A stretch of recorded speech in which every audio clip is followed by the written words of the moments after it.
এভাবে রাস্তায় বসে থাকাটা একটা দেশের স্বার্থের পরিপন্থী, একটা দেশের মর্যাদার পরিপন্থী। তাদের দাবি পূরণ করে তাদের এই কর্মসূচির সমাপ্তি ঘোষণা করা।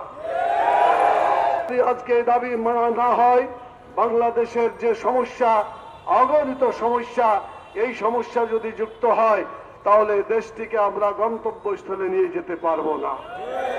আজকের এই অধিকার বঞ্চিত নন-এমপিওভুক্ত শিক্ষকদের দাবি অবশ্যই মেনে নিতে হবে।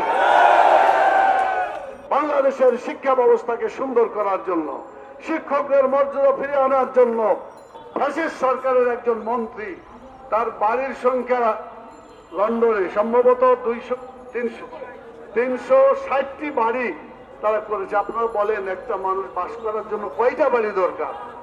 আগামী কয়েকদিনের মধ্যেই শিক্ষকদের সাথে সম্মানজনক ভাবে তাদের প্রতিনিধিদের সাথে আলাপ আলোচনা করে নন-এমপিওভুক্ত শিক্ষকদের দাবিকে মেনে নেওয়ার জন্য উদ্যোগ নিতে হবে। এই জায়গায় কিছুদিন আগে আমরা ইবতেদায়ী মাদ্রাসার বঞ্চিত শিক্ষকদের ব্যাপারে বক্তব্য রেখেছিলাম। দীর্ঘ অবস্থানের পরে বর্তমান সরকার তাদের পক্ষ থেকে এসে ঘোষণা করে তাদের দাবিকে মেনে নিয়েছেন, আলহামদুলিল্লাহ। আমি বিশ্বাস করি আজকে নন-এমপিওভুক্ত যত শিক্ষা প্রতিষ্ঠান আছে, আজকে তাদের সকলের প্রতিনিধি গোটা বাংলাদেশের সমগ্র শিক্ষা প্রতিষ্ঠান থেকে নন-এমপিও শিক্ষক প্রতিনিধি এখানে উপস্থিত হয়েছেন। তারা আজকে কষ্ট করে দিন এবং রাত্রি এখানে কাটাচ্ছেন। আজকে 9ম দিন চলছে, 9 দিন চলছে তাদের এই ধরনের কষ্টের অবস্থান। মানবতা বলে শিক্ষকদেরকে এভাবে রাস্তায় বসে থাকাটা একটা দেশের স্বার্থের পরিপন্থী, একটা দেশের মর্যাদার পরিপন্থী। বাংলাদেশ যদি বিশ্বের দরবারে তার মর্যাদাকে টিকিয়ে রাখতে চায় এবং সত্যিকার ভাবে প্রতিষ্ঠা করতে চায় শিক্ষা ব্যবস্থার মান এবং সম্মান, তাহলে অনতি বিলম্বে আজকের এই নন-এমপিওভুক্ত শিক্ষকদের অবস্থানের এই জায়গায় এসে তাদের দাবি পূরণ করে তাদের এই কর্মসূচির সমাপ্তি ঘোষণা করা। আমরা আজকে এই দাবি মানা না হয়, বাংলাদেশের যে সমস্যা, অগণিত সমস্যা, এই সমস্যা যদি যুক্ত হয় তাহলে দেশটিকে আমরা গন্তব্যস্থলে নিয়ে যেতে পারবো না। আজকের এই অধিকার বঞ্চিত নন-এমপিওভুক্ত শিক্ষকদের দাবি অবশ্যই মেনে নিতে হবে। তাদের এই ধ্বংসাবশেষ থেকে এদেরকে উদ্ধার করে না হয়, বাংলাদেশের শিক্ষা ব্যবস্থা আরো ধ্বংসের দিকে চলে যাবে।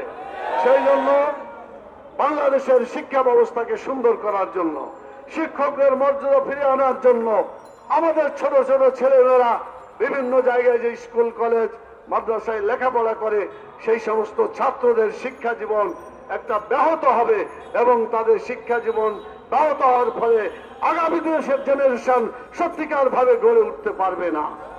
সেজন্য সরকারকে এটা বুঝতে হবে। কোটি কোটি টাকা তারা তসরুপ করেছে। আপনাদের মনে আছে একজন পিয়ন, প্রধানমন্ত্রীর দপ্তরে যে পিয়ন, সেও মাসে কত কোটি টাকা? 400 কোটি টাকা কামাই করেছে।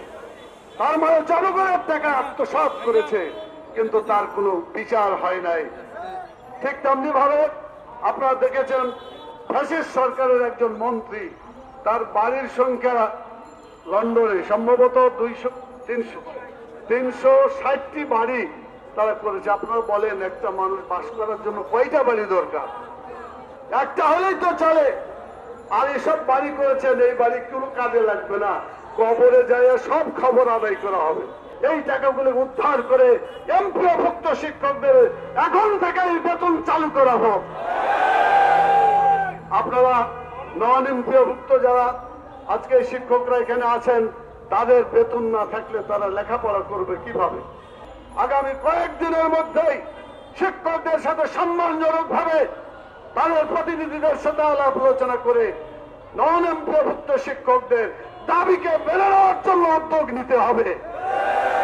বাংলাদেশের জনগণ এটা দেখতে চায়, যত তাড়াতাড়ি সমস্যার সমাধান হবে তত সুন্দর শিক্ষা ব্যবস্থা জাতি ফিরে পাবে।